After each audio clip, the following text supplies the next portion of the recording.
दोस्तों एक बहुत ही खतरनाक शिप जहाँ पर बहुत सारी आत्माएं कैद थी। जो भी शिप पर जाता उनकी किसी न किसी तरीके से मौत हो जाती। लोगों का ये भी मानना है कि कई साल पहले टाइटैनिक के साथ भी ऐसा ही हुआ था। कहानी की शुरुआत में हमें M13 नाम का एक बहुत ही बड़ा क्रूज शिप दिखाया जाता है, जहाँ पर बहुत सारे लोग अपनी छुट्टियां मनाने के लिए आए हुए होते हैं। उस बोट पर तो एंजॉय करने की सारी फैसिलिटीज मौजूद थी, लेकिन जब वहाँ पर मौजूद सारे लोग एंजॉय कर ही रहे होते हैं तभी किसी अनजान आदमी ने एक लीवर नीचे खींच दिया था, जिससे कि एक नुकीली तार सभी के बॉडी के अंदर से गुजर जाती है, जिसकी वजह से शिप पर मौजूद सभी लोग मारे गए थे सिवाय एक छोटी बच्ची के जिसका नाम केटी था। केटी इसीलिए बच गई क्योंकि उसका हाइट कम होता है और अब शिप पर मौजूद सारे लोग मारे जा चुके थे। आखिर ऐसा किसने किया ये एक मिस्ट्री बनकर रह गई थी। अब हमें पूरे 2 साल बाद का सीन दिखाया जाता है। M13 शिप तो एकदम से गायब हो गई थी और आज तक शिप को ढूंढने के लिए इन्वेस्टिगेशन चालू है। अब हमें शॉन मर्फी नाम का एक पायलट दिखाया जाता है जो अभी अभी अपने नाव को लेकर अपने दोस्तों के पास आया था। वो उनके साथ ड्रिंक पीते हुए थोड़े मजे करता रहता है।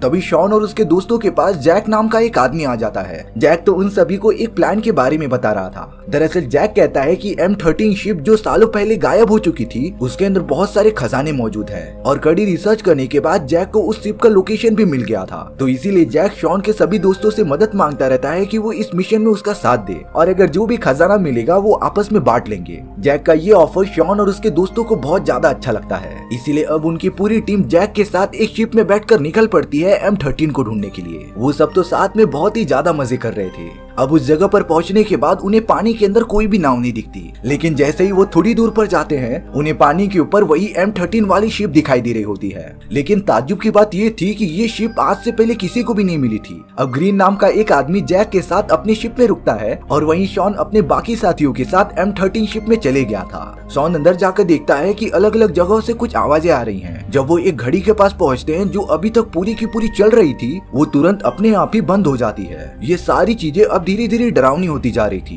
तभी बैन नाम का एक आदमी अपने आप ही नीचे गिर जाता है। उसका लक अच्छा था कि लॉरेन ने उसे पकड़ लिया होता है, पर तभी लॉरेन वहीं पर एक छोटी सी लड़की देखती है जो लॉरेन को लगातार घूर रही थी। ये वही लड़की थी जो कहानी की शुरुआत में दिखाई गई थी, लेकिन इतने सालों बाद वो वैसे की वैसे ही थी, यानी अब उस लड़की की मौत हो चुकी है और ये उसकी आत्मा है। तभी अचानक से वो लड़की गायब हो गई थी। अब लॉरेन बैन को ऊपर खींचने के बाद ये सोचने में लग गई थी कि वो सच था या झूठ, पर इस बारे में बिना कुछ ज्यादा सोचे वो आगे बढ़ने लगे थे। अब वहाँ की सारी इन्वेस्टिगेशन करने के बाद वो सब अपनी शिप में वापस आ गए थे। जैक और ग्रीन बताते हैं कि इस शिप में एक बहुत ही बड़ा छेद है, यानी कि ये शिप कुछ ही घंटों के अंदर डूब जाएगा। तो वो सब डिसाइड करते हैं कि वो उस छेद को भर देंगे। अब यहाँ लॉरेन वापस से M13 शिप में आकर कुछ देखने लग जाती है। वो तो एक स्विमिंग पूल के पास पहुंच गई थी जो पूरा खराब हो चुका था। लॉरेन तो उस स्विमिंग पूल में जाकर देखने लगी थी, लेकिन जब वो सीढ़ियों पे से बाहर आते रहती है तभी लॉरेन के सामने वही छोटी लड़की की आत्मा आ गई थी। लॉरेन तो ये देखकर तुरंत नीचे गिर जाती है, लेकिन थोड़ी देर बाद लॉरेन को उस लड़की के जगह पर जैक दिखाई देता है। वो तो लॉरेन को सही सलामत ऊपर खींचकर वहाँ से जाने लगा था, लेकिन वो सब जैसे ही एक चेम्बर को ओपन करते हैं उसके अंदर से बहुत सारा पानी उनके ऊपर गिरने लगता है।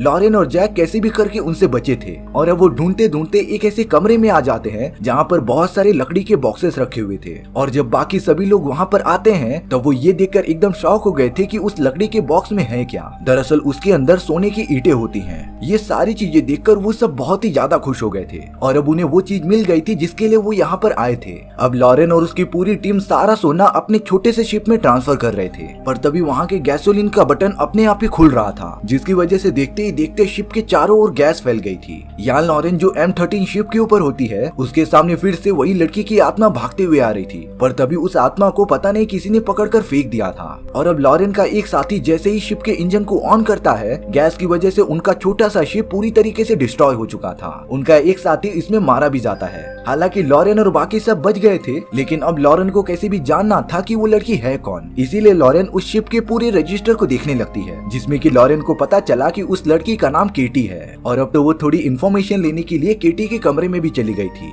थोड़ी छानबीन करने के बाद लॉरेन को वहाँ पर केटी की डेड बॉडी मिलती है। ये देखकर लॉरेन बहुत ही ज्यादा डर गई थी और अब लॉरेन समझ जाती है कि जो लड़की उसे दिख रही है वो एक आत्मा है। अब लॉरेन के सामने केटी की आत्मा आ गई थी जो उसे M13 शिप के गहरे राज के बारे में बताती है। दरअसल जब ये पूरा शिप गायब हो चुका था तब शिप पर मौजूद सारे लोग मारे जा चुके थे और अब उनकी आत्मा इसी शिप के अंदर फंस चुकी है, क्योंकि उन सभी में से एक बुरी आत्मा ने उन्हें कैद कैद करके रखा है और जब तक वो अपना काम खत्म नहीं कर लेता तब तक वो इन सारी आत्माओं को जाने नहीं देगा। पर ये बुरी आत्मा है कौन, इसका पता लगाना बहुत ही ज्यादा मुश्किल था। अब यहाँ लॉरेन का एक साथी जिसका नाम ग्रीन होता है वो शिप के अंदर अकेले ही कहीं पर भटक रहा था। तभी अचानक से उसके चारों ओर की चीजें एकदम से हिलने लगती हैं और वो पूरी जगह सेम उसी की तरह बन गई थी जैसा कुछ साल पहले हुआ करती थी। उस आदमी को तो वहाँ पर बहुत सारे लोग दिखने लगे थे जो कुछ साल पहले शिप पर डांस कर रहे होते हैं। वहाँ पर तो वो सिंगर भी मौजूद होती है जो बहुत ही ज्यादा ब्यूटीफुल लग रही थी और अब तो वो ग्रीन को सेड्यूस करके अपनी जाल में फंसाने लग जाती है। ग्रीन भी बेचारा उसके एकदम कंट्रोल में आ गया था। अब यहाँ शॉन के दो दोस्त बैठकर खाना खा रहे होते हैं क्योंकि उन्हें एक सीक्रेट जगह पर बहुत ही अच्छा खाना मिल गया था। वो तो बड़ी मजे से बिना कुछ सोचे खाते ही जा रहे थे, लेकिन थोड़ी देर बाद उन्हें रियलिटी का एहसास होता है। दरअसल वो खाना नहीं था बल्कि घिनौने कीड़े थे। ये देखकर दोनों खाने को थूक कर उल्टियां करना स्टार्ट कर देते हैं। अब यहाँ शॉन मर्फी को एक अजीब तरीके की बात पता चल चुकी थी, इसीलिए वो तुरंत इस शिप से बाहर निकलना चाहता था। लॉरेन भी बाहर निकलने के लिए शॉन के पास आ जाती है, लेकिन अब शॉन को लॉरेन के चेहरे पर किसी अलग ही आत्मा का चेहरा दिखने लगा था। इसीलिए शॉन खुद को बचाने के लिए लॉरेन पर हमला कर देता है। लॉरेन को समझ नहीं पा रही थी कि शॉन ये सब क्यों कर रहा है, इसीलिए लॉरेन ने भी शॉन के पैर पर वार कर दिया था और अब तो वहाँ पर जैक और बाकी सब आकर शॉन को मारने लग जाते हैं। उन लोगों ने तो शॉन को शिप के निचले वाले भाग में कैद कर दिया था और अब लॉरेन, जैक और उसके बाकी दोनों दोस्त यहाँ से बाहर निकलने का रास्ता ढूंढते रहते हैं। लेकिन अब लॉरेन जैसे ही थोड़ी दूर पर आगे बढ़ती है उसे वहाँ पर ग्रीन की लाश दिखाई दी थी। दरअसल ग्रीन को उस सिंगर की आत्मा ने मार दिया होता है जो उसे अपनी तरफ रिझा रही थी और उसके बाद सिंगर की आत्मा ने ग्रीन को धक्का दे दिया जिससे उसकी मौत हो गई।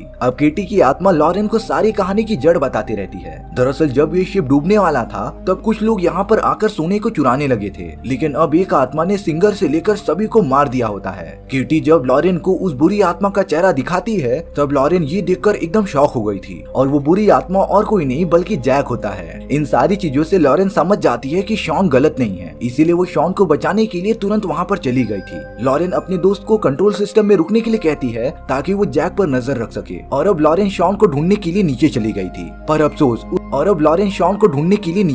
थी। पर अफसोस उस जगह पर पूरा पानी भरने के कारण शॉन अपना दम तोड़ देता है और अब शॉन भी मारा जा चुका था। लेकिन अब लॉरेन ने ये डिसाइड किया था कि वो बॉम्ब लगाकर पूरे शिप को ही डिस्ट्रॉय कर देगी। लॉरेन अपना काम तेजी से करना स्टार्ट कर देती है और अब उसने जगह जगह पर बॉम्ब लगा दिए थे। तभी लॉरेन के सामने उसका वही दोस्त आ जाता है जिससे कि उसने जैक पर नजर रखने के लिए कहा था। लॉरेन का दोस्त उसे कह रहा था कि वो इस शिप को डिस्ट्रॉय ना करे क्योंकि यहाँ पर बहुत सारी आत्माएं छुपी हुई हैं। डिस्ट्रॉय करने पर वो सारी आत्माएं मारी जाएंगी। लेकिन अब लॉरेन को अपने दोस्त पर शक होने लगा था और अब थोड़ी देर बाद ही लॉरेन का फ्रेंड अपना असली रूप दिखाता है। दरअसल वो और कोई नहीं बल्कि जैक था जिसने कि लॉरेन के दोस्त को मार दिया होता है और उसका रूप लेकर लॉरेन के सामने आ गया था। अब यहाँ जैक लॉरेन को यहाँ से चले जाने के लिए कहता है। जैक ने तो ये भी बताया कि वो मौत का सौदागर है, उसे ये काम मिला है कि वो सारी आत्माओं को कैद करके रखे। शायद से जैक शैतान के लिए काम करता है जो आत्माओं को कैद करके उनकी एनर्जी एब्जॉर्ब करती है। लेकिन अब लॉरेन जैक को इस तरह जीतने नहीं देने वाली थी। वो उसे धमकी देती रहती है कि वो पूरे शिप को ही डिस्ट्रॉय कर देगी। लेकिन अब जैक ने लॉरेन पर हमला करना स्टार्ट कर दिया था। वो लॉरेन को बहुत ही ज्यादा मारता है, लेकिन अब लॉरेन ने बड़ी चालाकी से जैक को रोकते हुए उस बॉम्ब के बटन पर गोली चला दी थी और वो जल्द से जल्द शिप से बाहर भी कूद जाती है। कुछ ही मिनटों बाद बॉम्ब के फटने की वजह से वो पूरी शिप डिस्ट्रॉय हो गई थी और अब उस बुरी आत्मा के जाने की वजह से शिप के अंदर से सभी लोगों की आत्मा बाहर निकलने लगी थी और ये सारी आत्माएं उसी शिप के अंदर इतने सालों से कैद थी। सभी आत्माएं निकलकर अपनी दुनिया में जाने लगती हैं। उन्हीं आत्माओं में केटी की भी आत्मा होती है जो लॉरेन को धन्यवाद कर रही थी। दरअसल जैक की बुरी आत्मा केटी की आत्मा पर कंट्रोल नहीं कर पाई थी क्योंकि केटी की आत्मा बहुत ही ज्यादा प्योर थी। इसीलिए केटी जगह जगह पर लॉरेन को गाइड कर रही थी कि उसे आगे कैसे बढ़ना है और अब लॉरेन एक लकड़ी के बक्से के सहारे तैरती रहती है। कुछ ही घंटों बाद लॉरेन को रेस्क्यू कर लिया गया था और इसी तरह हमारी ये कहानी यहीं पर खत्म हो जाती है। सो व्यूअर्स, आपको ये स्टोरी कैसी लगी कमेंट सेक्शन में बताना भूलना मत और अगर आपको मेरा एक्सप्लेनेशन 1% भी अच्छा लगा होगा ना तो वीडियो को लाइक एंड चैनल को सब्सक्राइब जरूर कर देना क्योंकि सच में इससे मुझे बहुत ज्यादा मोटिवेशन मिलेगा आपके लिए इसी तरह की मजेदार स्टोरीज ढूंढ कर लाने के लिए। तो मिलते हैं नेक्स्ट वीडियो में। सी या।